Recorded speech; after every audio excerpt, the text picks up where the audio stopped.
welcome back to the Retro Sports Gamer channel. And this is another Retro Sports Gaming Monthly for January 2018. And we got, of course, one of the co-hosts here, Nick the Commish. What's up, Nick? Hi, guys. I love Tecmo. And then we got two of the biggest Tecmo guys from Detroit, Michigan, and that is Odell. What's up, Odell? What's going on, guys? Good to be here. Tom, thanks for having me. Yeah, Sega, always a pleasure. And Toolie. What's up? Hey, Tom, thanks for having us. Great to be here. Woohoo! So you guys are running a tournament in Detroit, Michigan, and we were just talking about the pronunciation of the tournament. It's called the Kumite, right? Is that right? Yeah, the Kumite. It was basically from the movie Bloodsport. You know, they compete in the Kumite, except that's full contact martial arts. This is a little bit lower stakes. Yeah, we just the first time we ran a tournament, we said we got to come up with some kind of a theme, and that's what we settled on. Is there boobs in Kumite? Not to get off the subject, but I don't know if there's any boobs in Kumite. Is there? There's definitely some man boobs. Yeah, but like the actual blood sport, I can't remember if there's boobs or not. I don't know. I don't know if I've ever seen the non-TV version. Yeah, I think me too. So, I have the older brother, so. I remember the first time I ever saw the Tremors, the version of Tremors where it actually has swearing. It was a revelation. I was like, I got all the words wrong here because you know all bad is bad. Yeah, so I can't answer that question. I've got to see the movie all the way through one time. All right, sorry. Carry on. All right. So for those of you that are watching the stream live, you can chat in the comment box, and we'll take a look at that, especially when we're talking about the tournaments that just happened yesterday, and we'll answer some questions throughout the course of this this video cast. So Odell and Toolie, you guys are associated with Tecmo Super Bowl on the NES, like so many other guys that play retro sports games. So I want to hear from both of you, like most of my guests. What got you into Tecmo Super Bowl? When did you start playing? We'll start with Odell. I got it for Christmas the year after it came out. I think it was the Christmas of '92. It was the Christmas that ended all Christmases. We never got a Christmas quite like this one. I think I got Tecmo Super Bowl that day, Tecmo NBA basketball, and a Sega Genesis. Oh my gosh! I don't know how that happened. There was never a Christmas even close to that. So that's when Nintendo with the Sega coming at you. Pardon? You still went into Tecmo even with the new Sega right there for you? Yeah, definitely. I mean, Tecmo was the thing, man. Like, it came out about Christmas of '91, and for about a year, we tried to rent it from the video store, and it was always gone. So it was still, you know, something that you coveted because you couldn't even get your hands on it at the video store. Similar to NHL, if I recall. Yeah. Oh, yeah. It was never in. Yeah, things were different back then. You couldn't just hop online on eBay and just buy whatever you want, even if it's 30 years old. You had to actually go to the store and find it, or else you weren't getting it. So, Toolie, when did you start playing that Tecmo Super Bowl? Yeah, I also got it pretty early. I don't remember exactly when, but I had a brother who was 4 years older than I was, and so when we got it, you know, we of course competed in everything. We used to play a little paper football game that you'd like bip on the, that's what I call this, bipping, you know, on the table, you know, and we like have things about. We were really competitive, and so whenever we'd play, you know, I got real good training from him because he was a jerk and he'd always be San Francisco. You know, it was the older brother he was. You know, so is he in prison now? I had to learn to compete against a guy who was always playing at San Francisco, you know, and I would be – my two favorite teams to be were the Rams. I have no idea why, but that's who I would usually play with against him. And then I played in college with some friends. This was actually probably my favorite Tecmo memory, even with all of the tournaments and stuff. My buddy and I, we ended up starting a league at school. Nice. Into a 28-man Tecmo league where we would just play through the season on the console. And, you know, it really wouldn't work with the level of talent that goes to tournaments because, you know, it's ridiculous to play Indianapolis against, you know, Buffalo, for instance. But with 28 guys and a lot of them who have never played the game before, it really made for a fun season. Being able to give the bad teams to the good players and vice versa. And we ran many of those seasons. And, one season it would be a Houston, Buffalo, or like a Houston, San Francisco Super Bowl, and the next year was Cleveland, Green Bay. You never knew who was going to make the Super Bowl and stuff. So that was really kind of like the most fun I had playing before all of the tournament scene. Getting into going to tournaments and playing online. So when did you start playing it competitively? I didn't start playing until Madison in 2010. That was the first tournament I ever attended. And I had just started playing online beforehand. So I think I probably got turned on to tecmobowl.org, maybe in the prior year at some point, and then realized that there was this tournament in Madison. And then I started going that year. And I remember being scared about running into Tecmo Dell because I'd played him a couple times online. And he had actually tied me in a game. He beat me in the first game, like Phoenix, Cleveland. He crushed me with Cleveland. In the second game, he took Green Bay, and I said, I'll be San Diego. That'll give me a leg up. And I tied him in that game. And I thought, God, this guy tied me with San Diego, Green Bay. This guy's like the greatest Tecmo player ever. I was really excited to meet Tecmo Dell because he was going to be at this Madison tournament. That's the first time I met him. I don't even remember talking to him too much, but I was really intimidated by Tecmo Dell going into that tournament.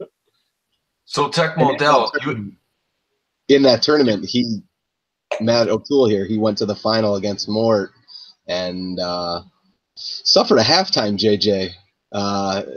One of the running backs, I believe. On the past two. That was a legendary loss in that game. But he lost in the championship game, his first tournament. It's quite a feat. So, Odell, you had the leg up on Toolie at one point. So did you break into the competitive scene sooner than he did, or you were just better at that time? In the year 2000! That's about when I started playing before I went to college. I played through college till about 2005, and then I gave it up for a while and lived my life. And we lived in Chicago at the time, and at the end of 2009, Christmas of 2009, I bought my lady a Wii for Christmas, and that brought the gaming Jones back in me. Yeah. And heard about Madison 6, and I believe that was the 3 of our first one, wasn't it, Tom? Yeah. Yep. I think we all went to that one. That was our first one. That was my first one for sure. Run one of these and ran one in Chicago that same year in October.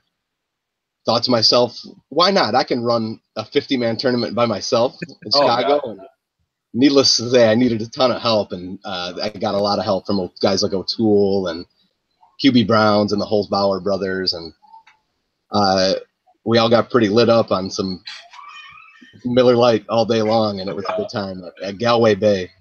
That was a great tournament. That was a lot of fun.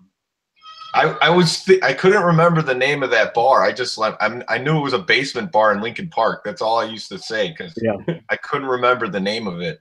But I played at that tournament. I had a great time, and then I'm like, awesome. There's going to be a tournament in Chicago, and then all of a sudden, you're not in Chicago anymore. So what? Yeah, I moved home about a month before. Back to Detroit, and so even to pile on the one man running a 50-man tournament to run it out of state is even from out of state in some ways is at another level of difficulty too. So it was a shame we didn't get to do more there, but you never know. Well, I'm glad we had that one tournament back in the day. That was a lot of fun. So as you know, on this channel, may or may not know that I try to cover more than just Tecmo Super Bowl. So I'm just kind of curious if you guys play any other retro sports games and if you play any other ones competitively. Yeah, I don't play any other ones competitively, really. I played in the NHL 95 debacle that Segathon did. You should have seen Sega with his brackets and his it was. I was like, who the hell is running this thing? It was amazing. The whole thing. My buddy said I was arguing in my sleep with people that night. No, I'll get you in the next bracket. Oh, I'll get you there. It was like the bracket on basketball. It's basically what I call Yeah, it was. But so I played in that, and you know, I won my first game. I think I played Beef Juice, and then I played a couple other games that I lost, and but I felt I was fairly competitive in those games, so that was fun. But I don't play like a lot of NHL 95 a lot. And then one other game, another retro game I really like is Baseball Stars.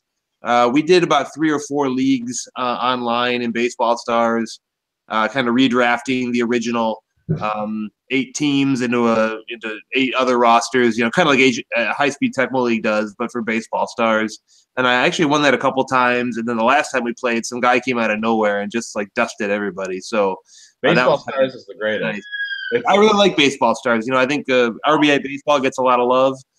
But for me, I'm just Baseball Stars, far and away the best baseball game. It taught me about capitalism too, though, because I mean, like once you get ahead and you got all that money, you can't be stopped. You can't have some other little team beat you. You want to be the Yankees, yeah. Yeah. Well, one of these days we'll have to have a debate which game is better, RBI Baseball or Baseball Stars, because that comes up quite frequently. So that would be a good topic for discussion, but we'll save it for another day. Odell, do you play any other games? No, you know, growing up, I've obviously played a lot, NBA Jam and the whole NHL series, but Tecmo is my only true passion. I played in both of the tournaments last year, the NBA Jam and NHL, and I held my own myself.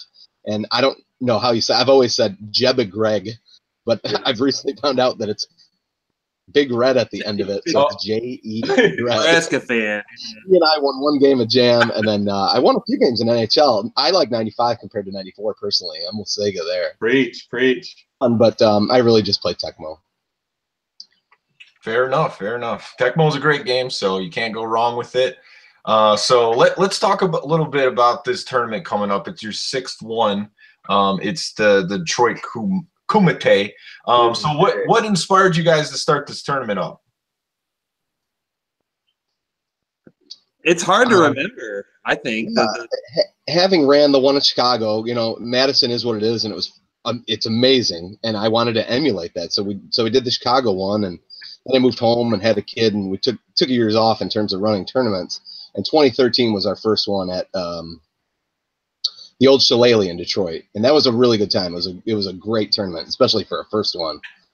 We had close to 40 guys out, and then we moved to the suburbs for a couple years, and that was kind of a mistake. And now we're back downtown, and it's bigger and better than ever.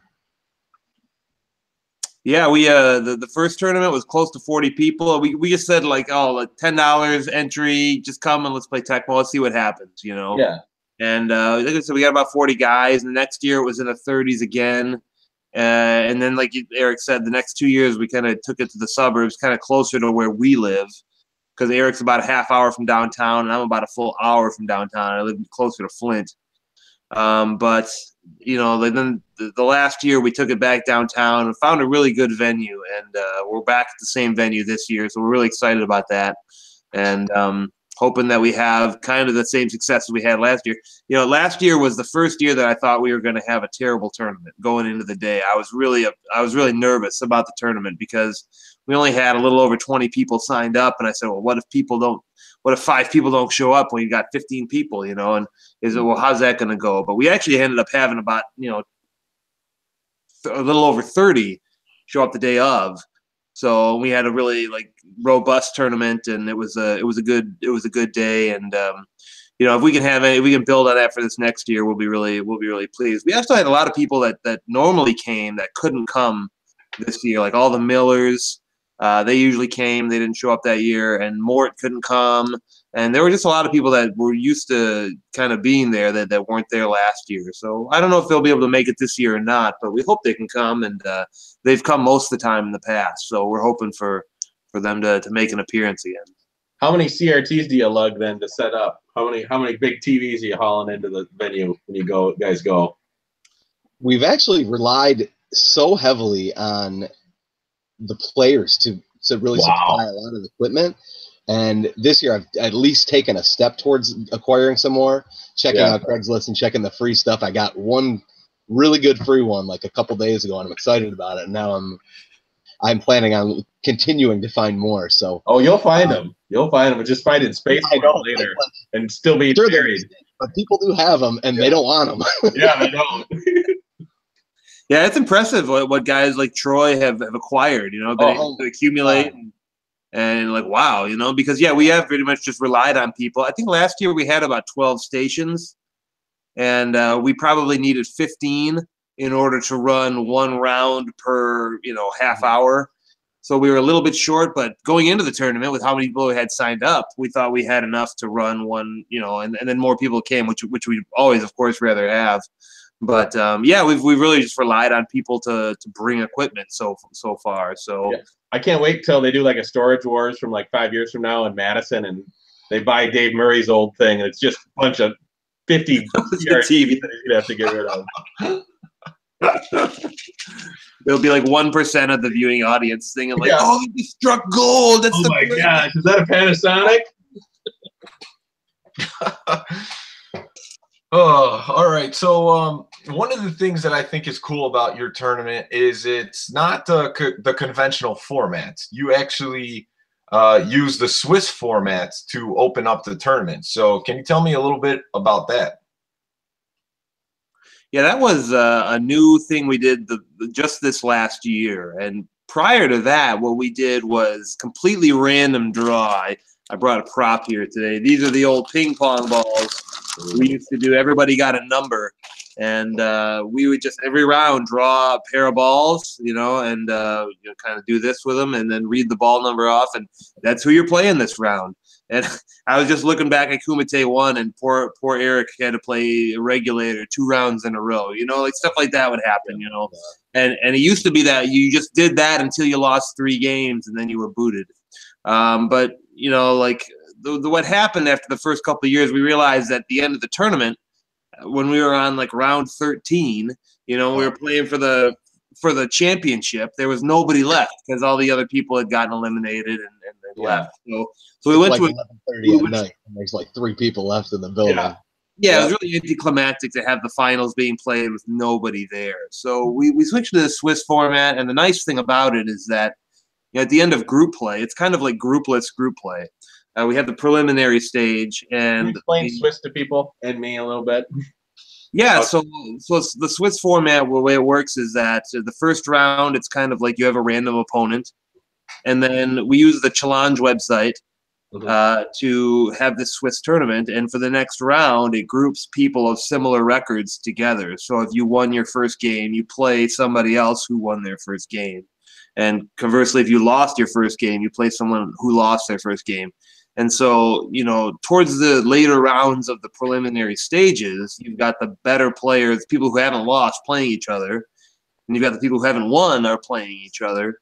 And it really kind of leads to a nice situation where people are playing games against people who are sort of their similar skill level, I guess, you know. How much prep time is it between rounds then? None. I mean, once you enter the last once you enter the last score into challenge, it immediately generates for you the games for the next round. So that was really great. There was no determining games. It was all automatically done. That sounds better than tag board, but I don't think I can ever switch. No, yeah, but also what's great is that you don't have to worry about who's coming to your tournament. You know, a lot of if you are forming groups, and you're trying to make the groups equally, you know, trying to spread out the best players amongst the groups, then that's that's an issue. And then if, you know, on the last day, like Joey Gatz says, I'm coming, then it's like, you know, what do I do? I've got to like reshuffle all the groups and stuff like that. And that's fine, but it's just a pain in the neck, right? And that's something that this totally, you don't have to worry about at all. And that's our old ping pong ball method was the same way. You didn't have to worry about who was coming.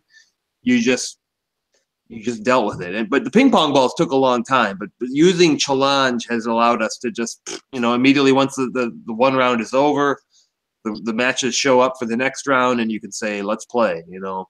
So that's really been kind of a fun way. It was really fun last year because, again, like I said, in the last round of the Swiss, everyone's playing someone who's about the same, and there were only 2 guys left that hadn't lost, and they played. It was Coconuts and actually a local player who beat Diaz and beat Rico. You know, those are the only 2 guys left that were undefeated. and they kind of played each other for sort of the ceremonial winner of the group stage. It really creates more of a bell distribution of records as opposed to a uniform distribution. I feel like there's the math professor talking right there. Yeah, with the group play, you've got all these guys who went undefeated, and all these guys who had 1 loss, and all these guys with 2 losses, and all these guys who. Where's the delta? Where's the delta? Yeah, exactly. And so it's really more like this with the Swiss format. So that's kind of a neat aspect of that. Yeah, no, you just need somebody rocking that computer the whole time. Do you have like a designated inputter then? We did, yeah. Our buddy Chaz, who did not play last year, I think he played in the first tournament, and I don't think he's. Yeah, he might have played in the first one, but he's rock solid, rocking out the formatting of the tournament for us. Yeah, he's a buddy of mine from college, and he just shows up and helps us out in the preliminary stages, and he's not as necessary for the single elimination stage. So I think he took off once we were done with group play, but he helped that all run very smoothly. So we hope he can join us again this year. Yeah. Yeah, that you make a good point. I didn't really think about that, why you would choose the Swiss rounds over group play, but there is usually a lot that goes into thinking who should be in what group, and Johnny Bailey's one of the guys that really enjoys doing that, and he does it for Madison, and I could only imagine what he goes through to get those groups out there. But yeah, you make a good point. The Swiss, whoever shows up, the better you get. Like if you go 2-0, you're going to play another 2-0. If you go 0-2, you're going to play another 0-2, and then it just keeps going up and down depending on your record. So yeah, it makes a lot of sense. It just eliminates so much work. I mean, O'Toole, after 2 runner-up finishes at Kumite last year, he won his first one, but I think we finished before 8 o'clock, which is just completely unheard of in most of these tournaments. Oh, I know. Yesterday I was out of the Bloomington tournament after midnight, so yeah, that sounded like a blast. Yeah, we'll get to that. We're going to talk about all the tournaments that happened in a little bit. But you guys, you also have another unique thing, and I kind of used that in the first tournament I did here in Berwyn in Chicago, is the team draft after Swiss round. So I think I forgot about top 16 players, and then you have a drafting of the team. So talk a little bit about that. Yeah, so we wanted to sort of make the group play a little bit more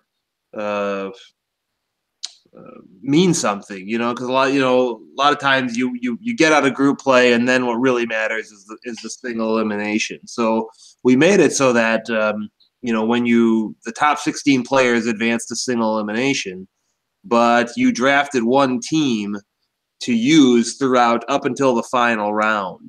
And the person who finished as the 1 seed got to pick his team first. I think we excluded San Francisco and Buffalo and the Giants.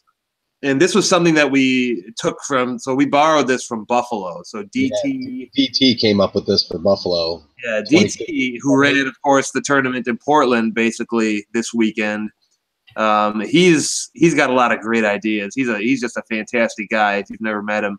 But this was sort of his idea that they'd use the Buffalo tournament that Eric and I had both attended the previous year, was that after the group play stage, you draft a team. And so we eliminated those top 3 teams. We didn't eliminate Houston, which partially we chose because I had gotten Houston at that Buffalo tournament and lost to Kevin Cabarello, who had the Buccaneers. So I said, hell, we might as well just include them. So we left Houston in there. But after the group play, the top 16 people drafted a team and played. And then, we had 15 other people because we had 31 people. So the other 15 people, they also did the same thing and did group play. But in the final, we had like a specific matchup chosen. Minnesota-Detroit was going to be the final. In Buffalo, they had done Buffalo Giants was going to be the final. It makes a lot of sense for New York. Mm-hmm. So for us, we wanted to take something with the Lions and put that in the final and just make that. So it was at least like a matchup that is a a likely matchup, so that if, say, the 15 seed went on some crazy run with the Steelers or something, they were playing like Steelers against Houston, which unless you're regulator, you would never want to do. So you actually switch it for the finals. Yeah, for the final, it was like it's going to be Houston, it's going to be Minnesota, Detroit, and just to make sure that the final is like sort of a fair, even matchup. You know, that was our idea going into it. Got it. We did that last year, but ultimately, I think this year we've decided that you just keep the team that you drafted heading into the round of 16 and then beyond. How'd Houston do? I'm curious how Houston did last year. Oh, I'll let Odell tell you about that. Coconuts drew the 1 seed in the draft, and he took Houston #1 overall. And I recall the 2nd seed being Washington that was selected. We found a guy. I think we found this guy on Craigslist, actually. He might be one of the only players that we found on there. Craigslist killer. But there's one flaw. He did take Washington 2nd overall with a lot of pretty good teams available. So I'm looking at the results right now. Coconuts won his first game against the 16 seed. At the 9th pick, I took the Lions, and I upset him in the 2nd round. So that knocked out Houston again. Just like they did at Warren. Was it those Lorenzo White fumbles or what? He just didn't get a lot of love. I got out to an early lead. He might have had a fumble. I think it was up 20-0, possibly. And just held on late. You know, he had to chuck it late and just wasn't catching the CCs. I have William White back there and attempting to ensure that he wouldn't. And I was fortunate enough to hang on by 1, I think. 20-14. He scored 2 more touchdowns. Yeah. Yeah, you know, when I had Houston and lost to Kevin Cabarello, who had the Buccaneers, I used to have a lot of trouble like stopping Tampa's offense. I mean, he was able to either run or call pass and scramble. And, you know, Houston's defense is okay. You got a couple of great like he was still able to move the ball decently enough on me. He got a stop late and kicked the field goal, I think, to beat me at the very end. So Houston, you know, but these are matchups that you would never call. Who would call Houston Tampa? Who would call Houston Detroit? You wouldn't. But I think a lot of teams have chances against Houston if you can continue to score. And then, you know, if you can score on the Houston offense or the Houston defense, then, you know, it's all sort of into like who gets the ball last and all stuff like that. So, but yeah, it's interesting that Houston in this format still hasn't come through and won. Paper Tiger. So, who are some of the past winners at your tournament, and have there been any surprising performances? Regulators won 3 of them. O'Toole, as I mentioned, he had 2 runner-up finishes prior to winning last year. And then Mort won the 2nd Kumite, in which he and O'Toole battled to 3 consecutive 1-point games to finish it. Ooh. Back when it was a double elimination. It was triple elimination. You had to lose 3 games, right? So I think we went into that final. I had lost a game, and Mort hadn't lost yet. So I would have had to beat him 3 times. And I beat him the first game by 1, and then he beat me the second game. It was really – I scored late to make it a 1-point game. So, but it was still by 1. And then the last game, Jim Everett failed me. He had Ellard wide open for a 4th down conversion, and he overthrew him. You know, like the medium point where it's not high enough for a JJ, but it's too low. It's not long enough for a dive. He dove and missed it, and then Mort got the touchdown to beat me after that. So that was somewhat painful, but yeah. But so, yeah, I went regulator, and he beat me in the final. That was the night that Baltimore had that weird play where they got behind the Denver defense in the playoffs. I don't know if you remember. Yeah, that was that legendary night. That happened like right after the tournament ended. Yeah, that was our first tournament, right? The next year was Mort beat me, and one of the 2 surprising performances was my buddy Nick from Cleveland. Yeah. He got to the final against Regulator in the 3rd Kumite, and Regulator beat him up pretty good in the final. But I mean, my buddy Nick to get to the final was like well more than expected, so I was pretty pumped for him that year. The next year was a Miller final. Kyle beat Matt. and then the last year was myself against Diaz. And Diaz has always had a pretty strong performance, so it really wasn't too surprising. But I'd say that local fella, Nick, who was 4-0 going into the group play final against Coconuts, he was the big surprise of that tournament. Definitely, yeah. I hope he's back next year. We'll see who comes back again. He's at least liked a post on Facebook, so. Oh, there we go. He's still alive then, at least. So I got to meet one of the guys that plays at your tournaments, Joseph Masqua, and I was talking to him, and he actually said that you guys had some success recruiting some players on Craigslist. So I think out of the 5 that we've hosted in Detroit, I think I've put ads up on maybe twice on there. You just don't know what you're going to get. You put it under platonic meetups, or what do you put it under? And like I said, we got the one guy, Nick, I believe, last year, and he's really the only kind of guy that I even think we've had show up, and he turned out to be a pretty good player. So not a murderer. No. Well, we don't know. Yeah. Not yet. Okay, so you guys are having a satellite tournament this year, and I think you've done that in the past before as well. So what's going on with the satellite tournament? Where's it at? What time does it start? What do you? Yeah, we're hosting it at Rochester Mills Beer Co. in downtown Rochester, Michigan. It's on Sunday night, February 11th, 7:30. I think we're still tossing around the idea whether it was, I think O'Toole and I have discussed $5 entry or no entry. So I think we're still kind of kicking that in the air. But the winner of that will win entry into the Kumite and a Steve Young starting lineup figurine as well. Ooh. Yeah. Nice. What's his position? Is he like this? Is it like this? Is it this one? Is it like that? Yeah. Okay. Yeah. All right. So at the actual tournament, tell us about some of the offerings that you're going to be having. What are the prizes and everything like that? This year, we're still waiting on our big one. We still want to spend a decent chunk on our grand prize, and I believe it's called, O'Toole, is it a Chinese raffle? I'm not as familiar. Oh, right when he leaves. But yeah, so our big prize, I think we're still waiting to determine, but we have a ton of stuff that we'll be giving away. I got a Hyperkin Retron 1 HD unit, which comes with one controller, so I got one more with that too. A few McFarlane, Todd McFarlane figurines, Ronnie Lott, Barry Sanders, Phil Simms, a Bobby Humphrey poster.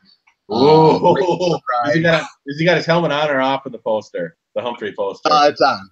It's a Sports Illustrated poster that Beef Juice had found. And I said, hey, that's a great idea. And it was a great price, so I picked up 2 of them. So we're going to give away one in a contest, I think. We have 3 other contests that we're giving away stuff, which we don't want to breaking news. San Francisco just clinched the division. Sorry, guys. Breaking news. Oh, wow. Big surprise. Yeah, right. Were they the first? They're always the first team to clinch. They are. It's like week 11. Again. All right, so I think we already said where the tournament's at because it's at the same place as last year. But where's the tournament at, and where can players sign up for your tournament? The tournament, again, our second year at Detroit Beer Co. On Broadway in downtown Detroit, and it's just a beautiful place. It's the first year that we've had our own room, our own private room, and it's massive, and it can just house so many people. And everyone that came last year had such a great time and spoke so highly of it, and we're really happy to be there again this year. It's March 3rd, Saturday, March 3rd. Doors 10 o'clock. Kickoff at 11. $30 a head on PayPal, or after the 21st February, $35. To tecmodetroit@gmail.com. So you can hit me up there with any questions. But that's where you register. Find me on Twitter, TecmoDo42. Tecmo Detroit, when somebody's doing Twitch, is that you, Tecmo Detroit? When you're Yeah, that's usually me if I'm doing cool. an HSTL game or something like that. I usually use the Tecmo Detroit site to do that. So far out. Good to know. All right, so I think you just answered my next question, but actually you answered the next two. So the Twitch channel is Tecmo Detroit. So is there anything else that you guys want to say about Kumite 6? I think Joe Moskwa has pledged to have quite a party atmosphere the night before and the day of. So if you've never attended a tournament with Joe Moskwa, it is sort of a singular experience. I definitely recommend enjoying antics for a day, and definitely the night before if you can make it out for the Friday night events. Yeah, he's a professional partier. I've seen him throw fireball in his coffee at 8 a.m. So, and we do claim him. He is one of our own. He is a Michigan guy. So yeah, are you talking about Dave the Shark Watsky? Is that? Yeah. I was going to ask, does he show up to your tournament like it's Halloween too? He never has before, but I believe he plans on it this year. Yeah, I call him Broadway Joe because he came to that Madison like in a fur coat the one time. Yeah, I remember. No, I didn't know him at the time, but I'm like, oh, this guy. I think I like this guy. I thought to myself. He's a lot of fun. All right, guys. One of our main sources of contact too, while we're on it, Tom, I forgot to mention our Kumite page on Facebook. We have a pretty good following there, and so that's a pretty good informative site. That's kind of our home base right there. So the Tecmo Kumite Detroit. Cool. So go give that a look on Facebook and request to be in that group. Show up to the tournament, and let's talk about the tournaments yesterday now. So we had 3 big Tecmo Super Bowl tournaments simultaneously happening on Pro Bowl weekend because no one watches the Pro Bowl. But anyways, a lot of the big heavyweights were at Tundra Bowl V. So I first want to go talk about that tournament. Were any of you guys able to catch the stream? I caught quite a bit of it early, and then I had a teething 18-month-old that wanted me to. I just want to blow my brains out, listen to that kid cry all day, and then I caught the most of the end. So they did such a great job running it, and the guys doing the commentary at the end. I think it was the Hoff and Rathman. Really, I mean, they were very professional. I mean, it was a treat. It was a treat while I was sitting at home taking care of kids. It was a very well-run tournament, and the end of a lot of the stream games that I caught were just very exciting. I watched one where Josh Holzbauer, I think he forced OT on the last play of the game, ended up winning that. Lewis winning that tournament. I mean, you look at the road that Lewis took to win that tournament was fantastic. He beat Gatz, and he beat Matt Miller, and he beat Kyle Miller twice. So, I mean, you just can't say that he, like, lucked his way into it. You know, sometimes, someone wins a tournament and they didn't have, like, the Red Sea kind of parted because they missed out on some of the heavy guns. And, Lou really just went through the teeth of the best of the best, And God bless him. I don't think Lou's missed a Kumite, so he's been to our tournament a lot, and just to really, yeah, very happy. That would be. It's like this is where ESPN would go. Who is the best Boonangle brother? Is it Mart or is it Lou? Let's talk about it for the next 2 hours on 1-800 Hotline. Well, I tell you, it is clear that Lou is the best. He is the best. Slava Medvedenko. No. Oh my God! I caught your guys' podcast from October last night, where it was Lewis was on, and obviously it was you, Nick, and Troy, and Tom, and I was spitting my beer into the keyboard just with the technical problems he was having. Oh yeah, Lou I was dying. Yeah, he was like on his phone in his basement. So too funny, but I'm so proud of the kid. I'm so happy to see how well he did. What happened to nice to do? So I actually played him at our first Madison in group play, and he was awful. But he turned it around within a year. No, yeah, I remember that. That first Madison, he didn't have any success at all. He was getting his butt kicked, and he quickly picked it up. I mean, he had a good teacher, I'm sure, in Mort. Yeah. Yeah, he's just an elite player now, and to see him win that tournament was a lot of fun. Mort should get a humanitarian award for teaching Tecmo for free. Well, when it's your brother, I think you've got an obligation. Oh, you do. You don't want to have this black sheep brother who's like can't play Tecmo, and you're at the level of Mort. You don't give him fish. You teach him how to fish, right? So, but not just to his brother. He runs the the WordPress or the Mort's Tecmo 101 too, and he's helped tons of people. He's probably a big reason that the community is as large as it is today, quite possibly. And Tom too, right? Tom has done some stuff with him too on the podcast, I believe. Yeah, those have been great. I watched those before last Madison. All of them. Sega. Was it helpful? Sega, did you get to see the first game between Regulator and Lou? Because I saw the final game, but I didn't see this. No, I didn't see the first game either. I think I was putting the kid to bed. Yeah, I'm curious as to what the matchup was, because in the final, Lou called Houston Buffalo, and personally, that's the only matchup where I felt like a puncher's chance against Regulator. Yeah, because he can't lock you down with his defense. If you've got skilled players, you can just kind of rely a little bit on the Tecmo garbage. Well, I think Reg got a lot of juju taken away from him with him and Josh drinking and just going nuts. I mean, Josh was on fire that last game before the consolation, doing all this. You look at Josh. Josh he lost his first game. He ran through that losers bracket. Yeah, he won a ton of games there. So he was playing loose. He was very loose. He didn't care, I don't think, for the most part. He was. Just, all I remember is some of this. He was. Yeah. He was doing the spanks. I don't know what was going on, but Yeah. So he needs a mic next year. Can you guys see the bracket on the screen right now? I know the viewers. Yeah. That does. That's good. Okay, so I'm going to ask you guys, because I know you know most of the players on here, if not all of them. Are there any single matchups that really surprised you in this tournament?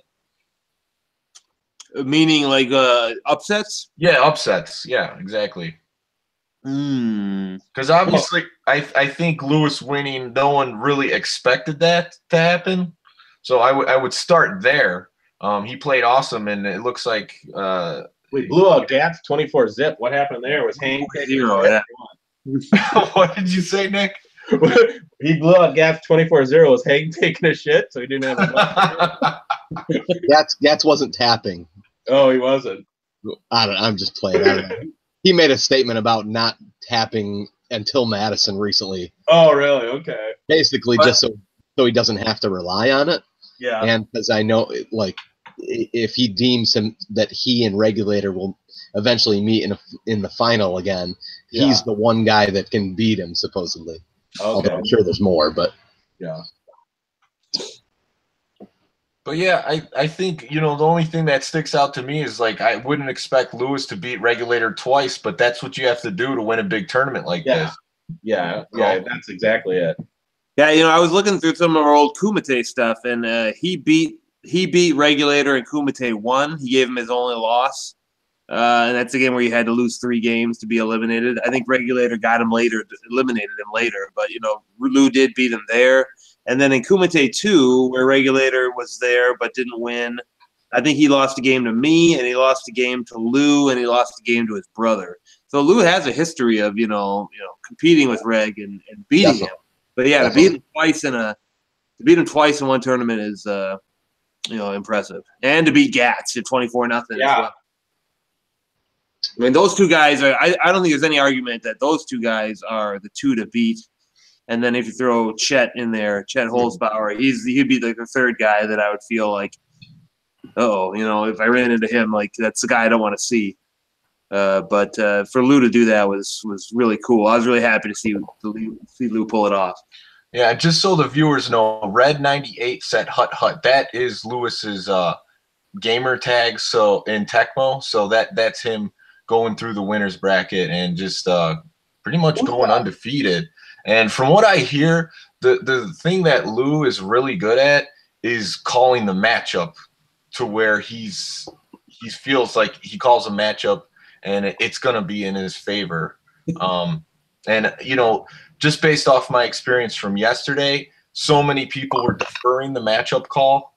That's the difference between the beer league games and the big time, I suppose. Yeah. Oh, is it because then you get player one to defer? Is that what it is, or what? How's that? Why are they deferring? Well, the reason you would defer is just they pick the two teams, and you feel like you pick the best team out of the two. Yeah. Oh, breaking news! Breaking news! Houston Oilers. Division champs. Jerry Glanville going nuts. So San Fran clinched in like week 9, and Houston.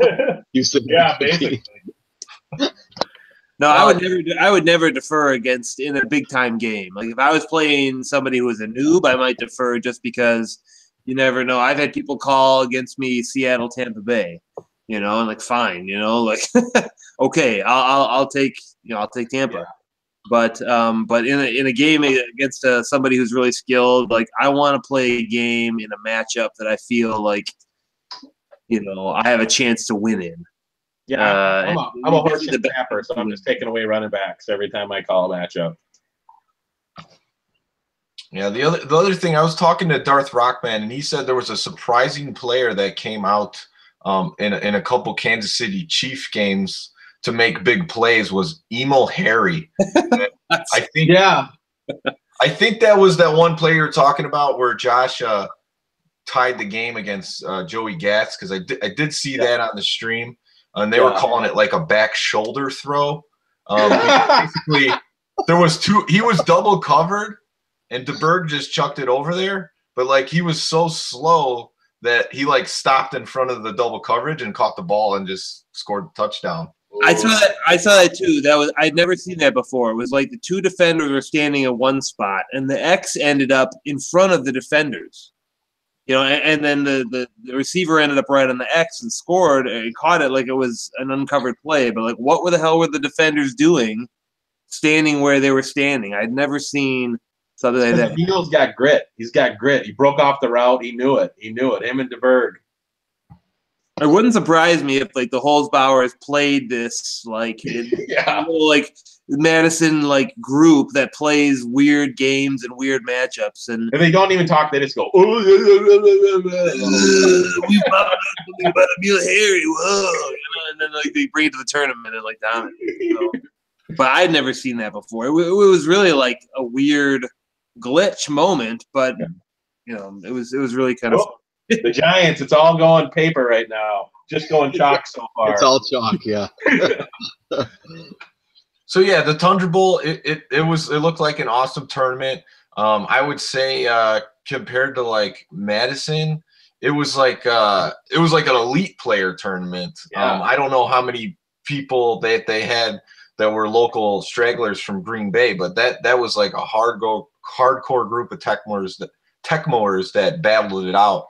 And one of the favorite things that I saw on the stream was the like red zone channel they were doing. That was the best thing that happened. That should be an award, Tecmo award at the end of the year. That they pioneered. Yeah, that was awesome because they're like, oh, this game's over. We'll just switch to this other one that's going on right now. And that's a decent possibility for us. You know, I saw that coming up in a month. Is that we could have two stations that have AV outlets coming from.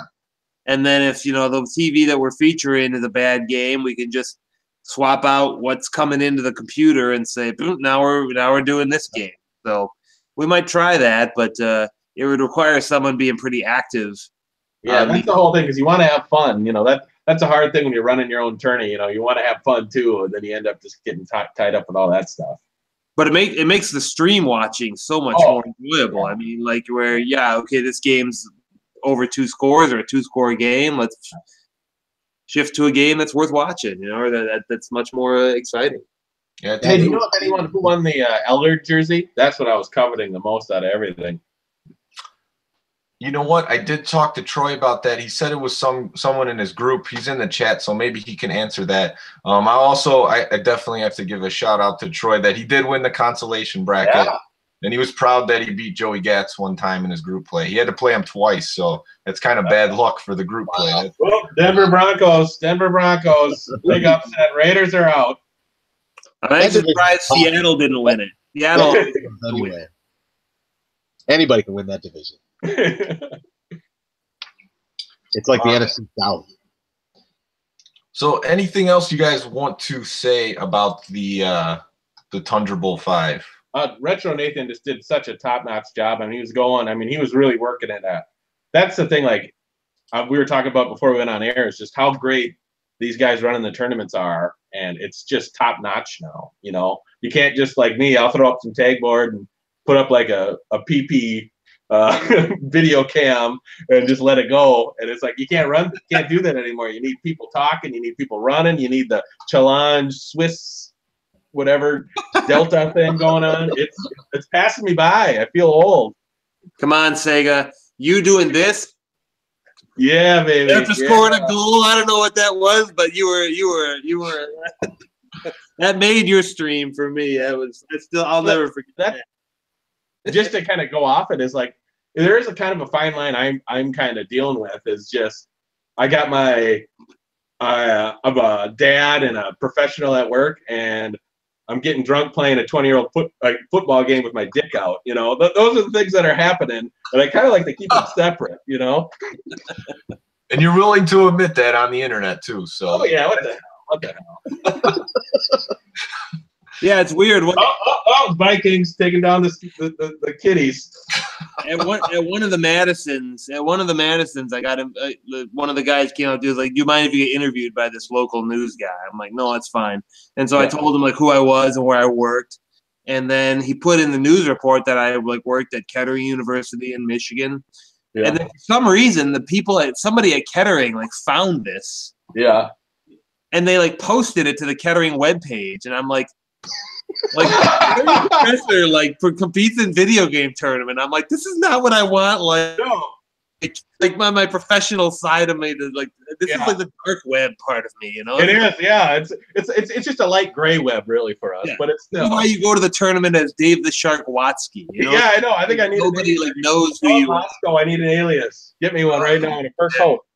Yeah, that's the last time I give a harmless interview. The NFL film special, didn't they reach out to you as well? Yeah, they did originally, and I said they wanted to like interview me at school, and I think I had just started my job there, and I was like, you know, I declined just for the fact that I didn't want to like have this all happening at work, and I don't know, it just to me was kind of weird, but I'm glad they interviewed who they did because that NFL film special was a lot of fun and top notch. Yeah, you know what? When I started this channel, I thought of that too. But then I just said to myself, if I can't be who I am, you know, out there, and my job's gonna have a problem with it, then that's probably not the job for me. So that's the way I look at it. Well, see, there was me pre-tenure, and now there's me now. Yeah, exactly. And now I'm willing to do a lot more because I got tenure, bitch. You know, that's kind of the way it goes. So it's pretty mild, but when you at the end of the day, we're playing video games and maybe having a little too much beer, but it is mild. I even mention it to my students sometimes. I've actually taught it in it's called Matrix Algebra that I'm teaching this year, and I've actually used as an example player conditions in Tecmo.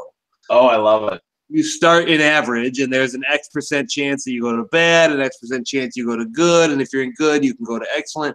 And what's the steady state distribution of players? And so we actually, I had my students compute that, and they're just like, "What the hell are you talking about?" And I'm like, "Just do it, you know." Bring a test at Madison when we're drunk. We'll see if we can then grade us. We'll have a time test on that. All right, first game, Bills Raiders. Who are you taking? Playoffs. It's com versus com? Yeah. Oh no. I'm taking Buffalo. Buffalo blew them out. Put it on com v com. Yeah. Right? I should. Yeah. That'll take all night. You'll never get to the end. Yeah. I don't know. I've seen the duration of these podcasts. They last pretty long. They do. Yeah. Nick's a big part of that. Yeah. We got a few people commenting.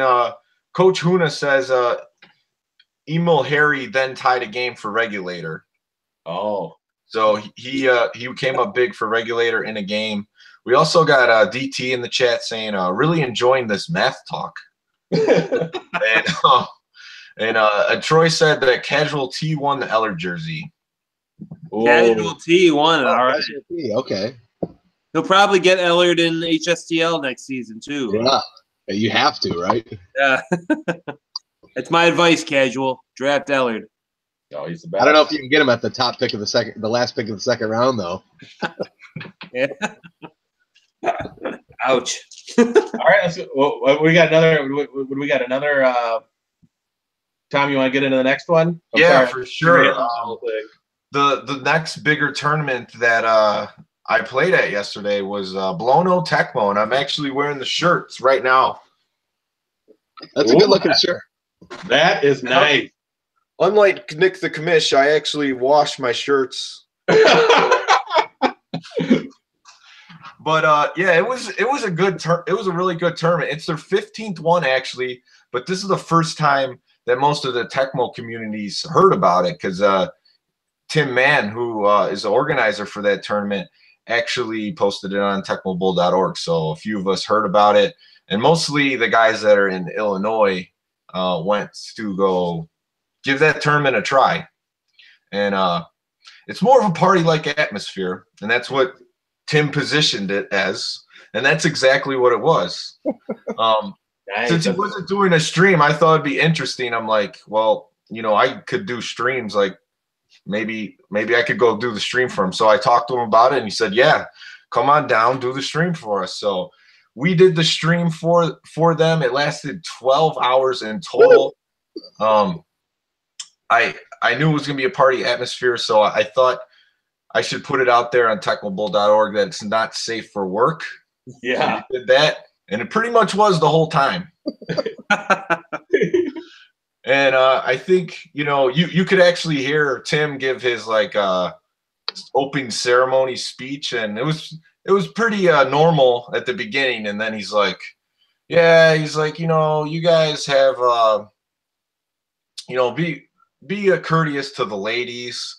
Don't pee all over the seats. He's like, when it gets dark out, just piss on the rocks. You know, he starts saying stuff like that. But it was a really good time, and you know, Tim keeps it really loose from the get-go. It's basically like in a warehouse, and they have couches set up. They have coolers everywhere, fridges. There's a open serve bar, and so it's more of a party everywhere. Wow, nice. They had a buffet of food for everyone. So you basically pay $25 to go party, and there's also a Tecmo tournament. So did they have to wrangle people at the end? That's kind of what happens at our Segathons. We gotta fucking fish hook them to get them back on to play because everybody's just partying too much. Well, that's what I wanted to bring up.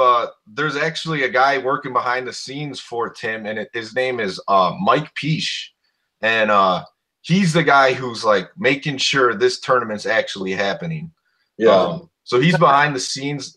This tournament was super smooth for how drunk the people were there. I was super impressed with that because, you know, Mike, he would just like, as soon as a game would come up in the bracket play, he's like yelling their name. He's like, go play on this TV. And it's a tough task when you're running 3 different brackets because they had the championship bracket, the beer league bracket, and then the powder puff bracket. Nice. So we went down there. We didn't really know what to expect from the Bloomington guys, but we're like, they've been playing for 15 years, so they got to have some talent. And there was some good players there for sure. You could tell they've played the game before. And I think Tim gave most of the guys that came from Chicago. Some of the guys that came with me were DPS, Joseph Moore, my cousin Sean. My brother was doing the commentary on the stream. Tecmo Bo came down there, and Flo was also there, and he definitely made himself known. Crowd, that's for sure. But yeah, it was a great time. The tournament was run smoothly. It was double elimination after group play, and it came down to the final the final 4 was me, Tecmo Psycho, Flow, and Tecmo Bow. Tecmo Bow was in the winners bracket. There was also, like, pretty much what happened is, like, at the end of the tournament, like the guys that I came with, we all ended up like eliminating each other. I eliminated DPS. My cousin Sean got eliminated by Joseph. I think Flo knocked someone out. But anyways, I went 9-2. I lost both my games to Tecmo Psycho. He taught me about the Ruble, which is his dive on the sweep down. So he killed a couple drives in our first game that way. I wasn't expecting. Explain the Ruble. I'm interested in the Ruble. So the Ruble's just a skill set that he has on a specific play. You know, the run 3 toss down in Tecmo Super Bowl is probably the best run play in the game. Mm-hmm. Well, he basically has a skill where, you know, you're trying to follow the blocker to like weave back and forth. Well, he kind of like cuts in there with a quick dive tackle and gets you. Through the blocker? Yeah, through the blocker, and he's pretty accurate with it. So yeah, that's a key move. If you can accomplish that, you can do a lot in Tecmo. Because I mean, it's the most powerful play in the game. Yeah, I used to have a saying back in the old when I was trying to teach people at my college how to play Tecmo. I would say to dive is to die, because when you like go for the dive, you almost never get the tackle, right? Yeah. And that was like the pretty much like always the case. But like the Ruble move is like, man, you know, you're expecting to get good yardage because you got that blocker, and then boom, he dives and blows it up on you. Like, oh crap, you know, it's that unexpected dive that really can be effective, and it can just infuriate you when you're trying to convert a big third down or a fourth down, and they get you with that play, and it's a very effective defensive technique. Well, I played him in HSTL many years. He never had to use it on me because he was normally beating me by about 50 anyways. So it's hilarious. Didn't want to showcase it. No, he didn't. He didn't need it. Why bring out the big guns? Kill me with a slingshot. All right, quick final four: Houston, Buffalo. Give me Buffalo. Uh-oh. Oh, come on. Oh. Kenneth Davis. Oh, they're fucked. Oh, Houston blew them out 34-24. Coming through. Where's Frank Reich when you need him? Well, they're banned from the Kumite now. That's it. Yeah. All right. So the other thing about Bloomington Tecmo that I want to say, there's not really a cash prize. They have this awesome title belt that if you've seen the stream that we did at all, it was on the right side the whole time. That thing is beautiful. It's all Tecmo customed out with the NES cartridge, and then like in the middle, it's got the Tecmo character from the arcade cabinet. It's just a beautiful thing. They have all the former winners on the belt and their names and what year they won.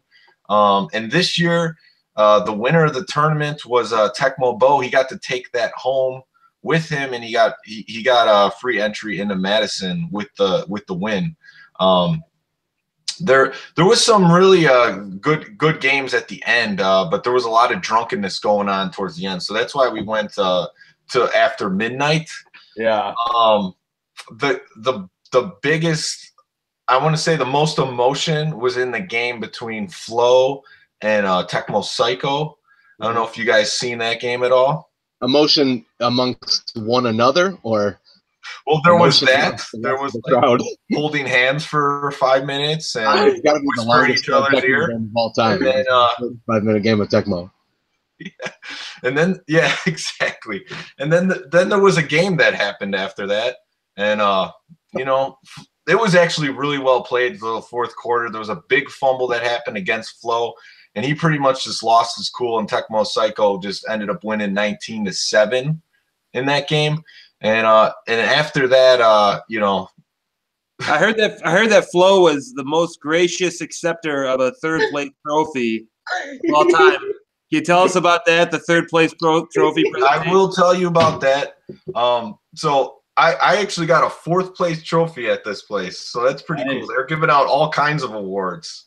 I was happy to get this trophy, but Flo, when he was handed that third place trophy, after his big loss to Tecmo Psycho. Within 2 seconds of getting it, he chucked it across the room, made a big thud.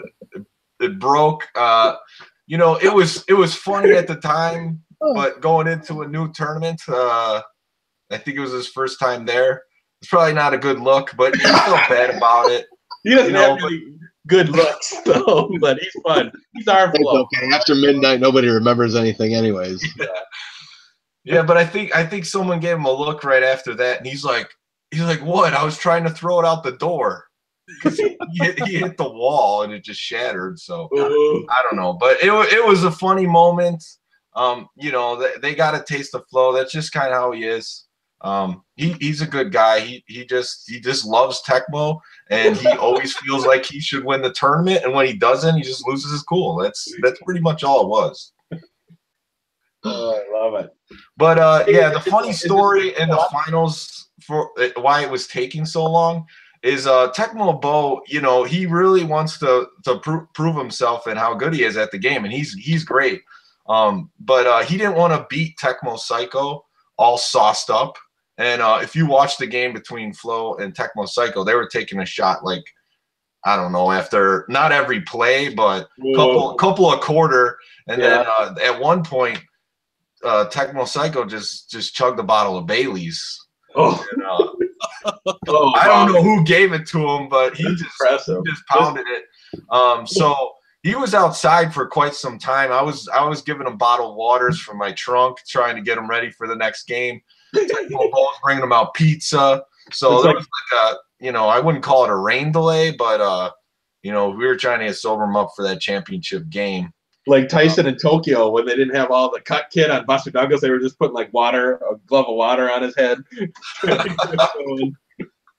So yeah, that was a pretty funny time for the tournament. And we were doing the stream, and you know, I Tecmo Bo came with me, so I was just in it for the long haul at that point. Yeah. But once we got finally started for that championship, Tecmo Psycho had to beat Tecmo Bowl twice. And basically what happened, it was a Chargers-Bucks matchup. Nice. And it came down, it was 14-14, 2 minutes left in the fourth quarter. And Tecmo Bowl just got a fumble in his red zone. So pretty much all he has to do is run out the clock, get a touchdown or kick a field goal. First play, runs up the middle, he fumbles right back to Tecmo Psycho. Tecmo Psycho ends up punching it in. He wins that game, and he forces a fourth game or a final game, an elimination game. And after that game, Tecmo Psycho, he has to use the restroom, and he just beats Tecmo Bo, and Tecmo Bo was drinking a few beers too, but like Derek couldn't even get up out of his chair. Like, he's wobbling to the restroom. he just won a championship level game at this tournament, and he can't even walk. And, I love it. I mean, it was just so impressive how good he is at that level of drunkenness. And in the last game, you know, Derek called the matchup, which is Bears, Raiders, and he says that he really likes the Bears, but you can't give Bo Jackson, the guy who calls himself Tecmo Bo. Yeah. And he won pretty handily, 28-7, and that was it. We were done. Short tournament, 12-hour stream, ended at midnight. Hey, is the stream still up? Can I watch it tomorrow? Yeah, the nice thing about streaming on YouTube is it just straight uploads to YouTube. So the whole thing is there automatically. Nice. So, all right, AFC Championship game. Oilers, Dolphins. Dolphins. Oh, Odell loves the Dolphins. Let's see. Miami. Oh, no, Houston. I'm sorry. Houston's in the finals. We'll go one more. Oh, look at that. Look at that. Look at the championship. He's so sad.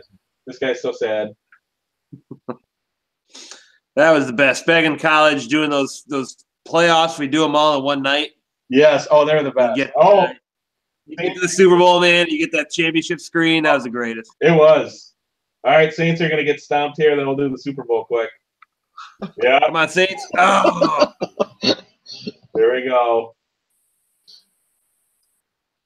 All right. Keep going. Sorry, we'll do the Super Bowl a little bit later. Okay.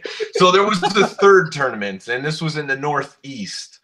Pete Titterai ran this tournament, and I noticed that their style of like getting the tournament together is just about inviting the people there. And then I guess DT just figures out what the format is on the fly. He's like, bring your cash. Let's go. Let's get ready for this tournament.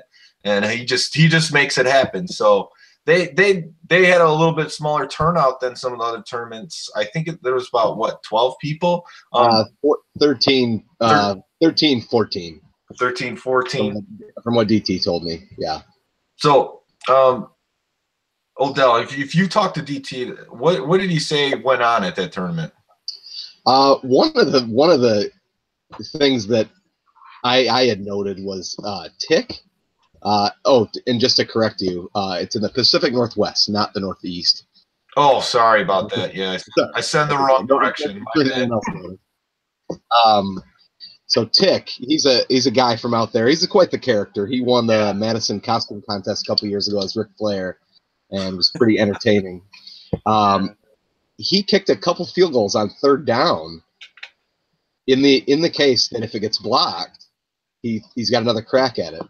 And it happened 2 times, and both times he either got it on fourth down, picked up the first down on fourth down, and then scored. He was 2 for 2 on kicking on third down when it got blocked. And he had a good tournament from what I understand. Yeah, one thing they did in DT, like, put this together was that he created his own ROM. And for every team, he basically took like a notable team from that franchise's history. Like he took the last Lions team to win the NFL championship, and he took the Steelers team that beat the Seahawks because he hates that Steelers team. And he took like the '93 Cowboys. Did that for every team and created a ROM. Then they had a draft and like played a single elimination tournament with that. Wow! I saw that Grip Smoke won that with like the Colts from, it was like 04 or something, and he beat the '93 Cowboys, which is of course Campuna because he's a big Cowboys fan.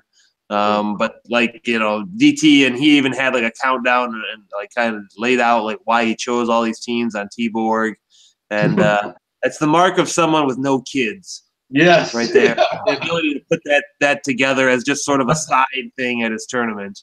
You know, we need those guys. Don't breed. We need you guys. Yeah.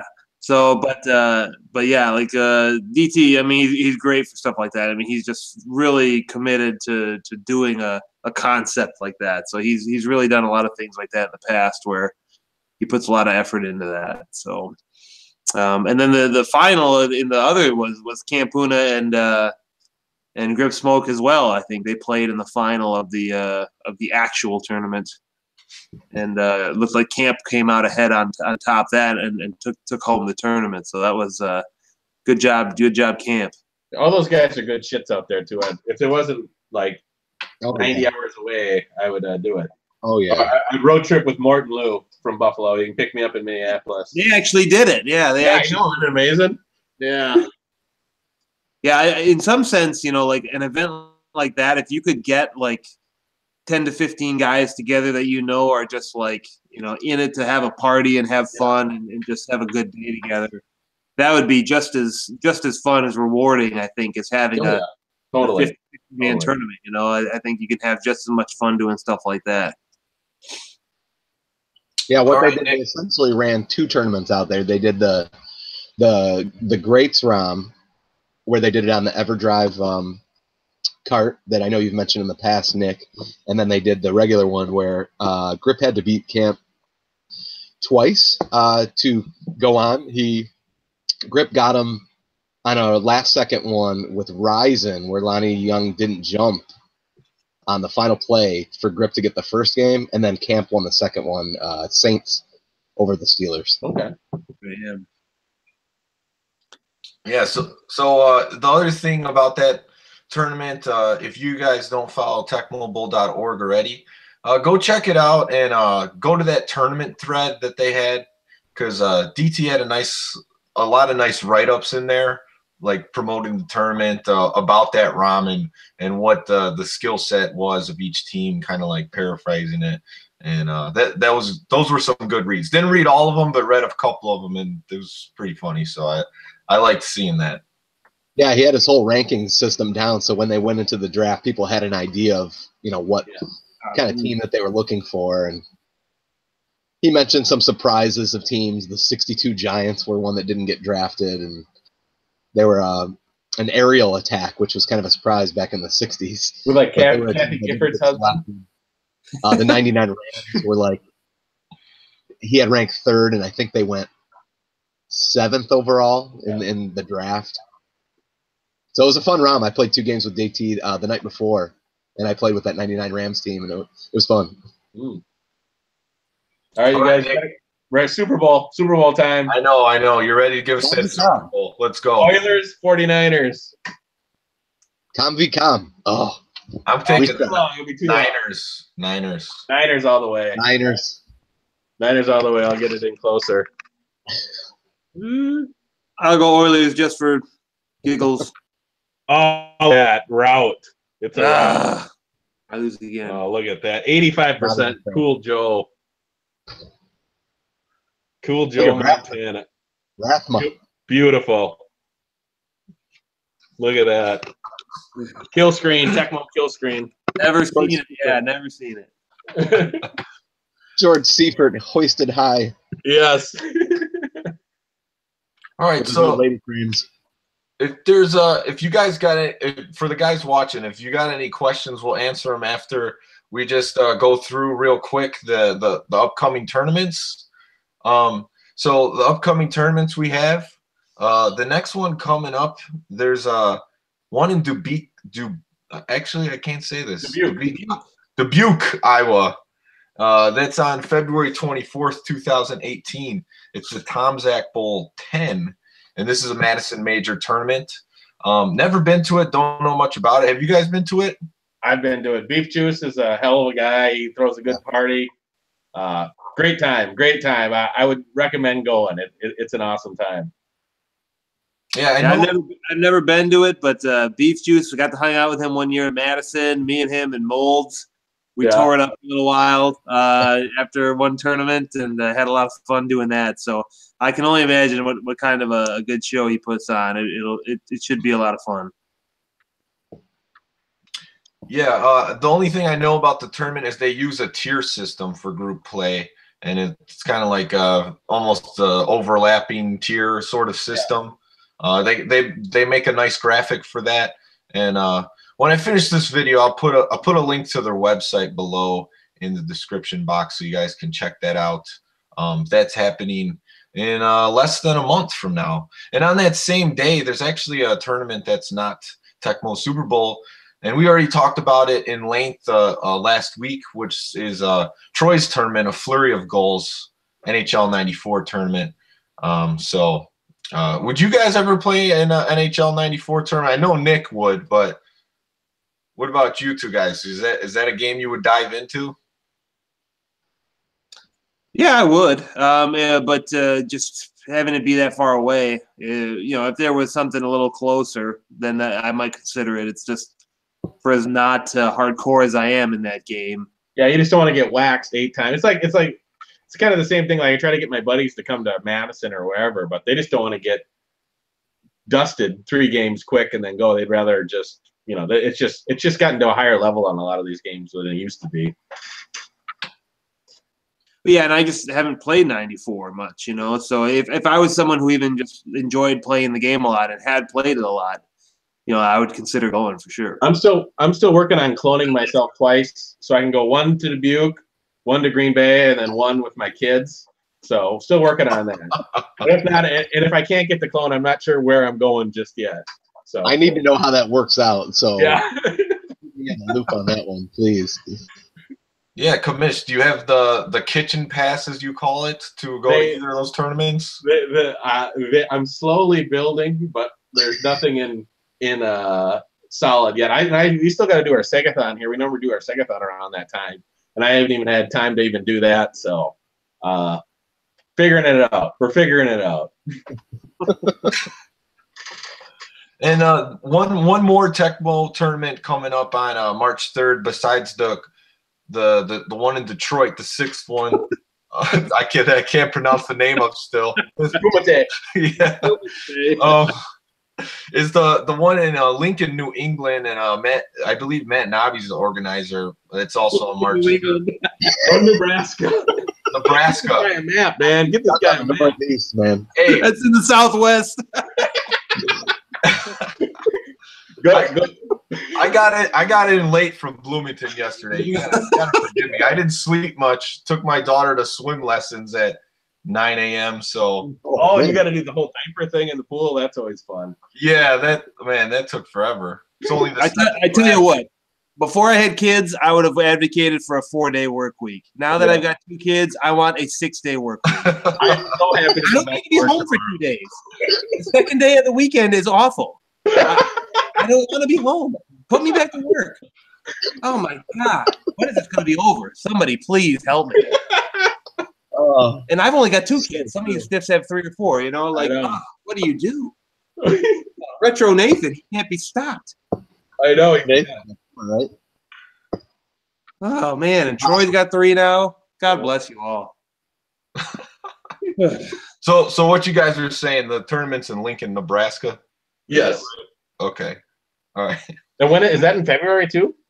It's the same day as the Kumite. Kenobi sent me a nice message apologizing that it was the same day, but ultimately it's not the first time it's happened, and you got to run the tournament. Yeah. And thankfully we don't have much overlap in terms of I think the Venn diagram is like Mort in the intersection. The only guy that would have come to both. He's the one guy, so he needs to be close. Who knows? Yeah, he probably will. He'll make them both. And then we just got a question from Coach Huna saying Segathon is 95, right? Yeah. Yes. Okay. The superior version. Of course. For as much as we've been talking Tecmo on the stream, the people in the chat have been talking a lot about NHL, believe it or not. Oh, wow. Good for that. So, Nick, you might want to go take a look at that because I think you would like the conversation. I don't even know how to. I got the video up. Where do I even go? Well, once the video is live, you could click on the live video on the YouTube channel, and then there's a chat in there. So like in theory, while you're instead of like simulating a Tecmo season behind yourself, you could be on your smartphone and you could like follow the chat. Oh, like Pornhub. Yeah. Okay. Just like it.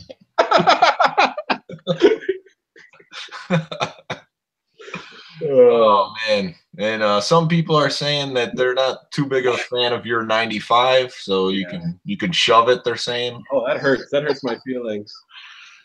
All right. I knew that was coming, though. I feel like Nick gets a lot of guff for the 95 thing, but I got your back, buddy. Thank you, buddy. 95 superior in my mind. Yes. All right. We got one more question, and then we'll wrap up. 95 for the PC Segathon. What do you think? That's the superior version. That's from Strictly 90s. Yeah, that's got the engine of 94, so they're a little more. The camera's a little lower. The guys are. You can kind of see the guy on 95. It's a little bit above. The camera has shifted, so it's a good game. I just like 95 for the tight controls. And like I said, we settled on 95 that's the game we ended up. That was like the last game that everybody bought. And then after 95, we just stopped because we hit puberty and we started chasing girls and doing all that stuff. So 95 was the one we have. They're all great games. It's just like Tecmo. But those Tecmo, the SNES and Genesis, they're good games too. It's just whatever you like. Hey, it's a free country, right? So 96 was your first Woody, is what you're saying, Nick. Yeah, exactly. All right, so I think on that note, it's time to wrap it up. So let's go 3 hours. Come on, somebody's gonna watch this thing for 3 hours. Let's do it. I'll run a couple more seasons. We'll just go to sleep. Yeah, we'll watch you play a Pro Bowl. How about that? Since we probably all missed the Pro Bowl today, so who won that? So where can people follow you on the social media stuff, Odell? Again, probably Facebook is the best one. Our Tecmo Kumite Detroit page, we have 130 followers on there, which is pretty solid. So that's probably the most informative.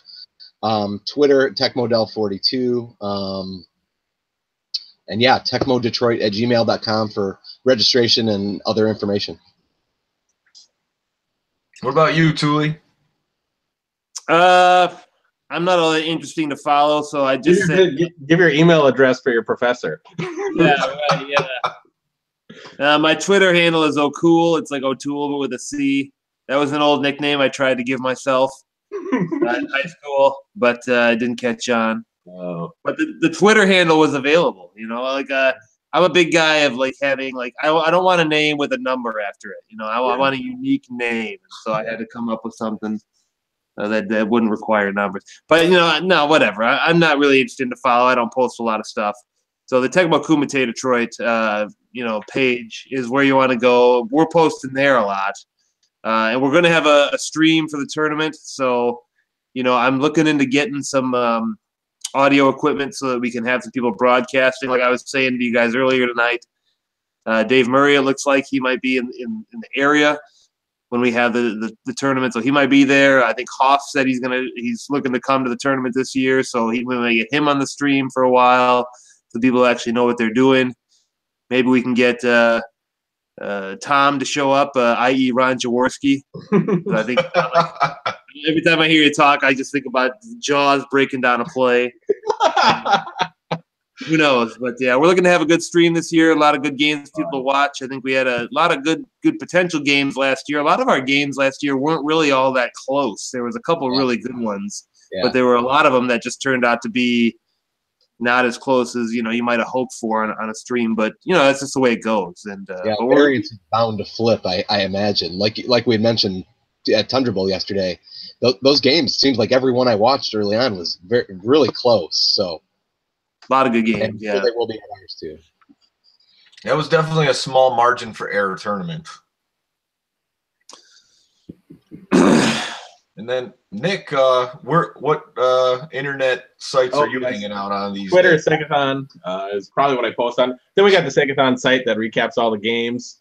You can just DM me on Twitter for the password because we password protect some of it because it's just too hot for TV. So All right, so that's going to wrap it up for tonight. If you guys like listening to these, subscribe to the channel and share them out there and to other people who like retro sports games. And take care. Have a good night.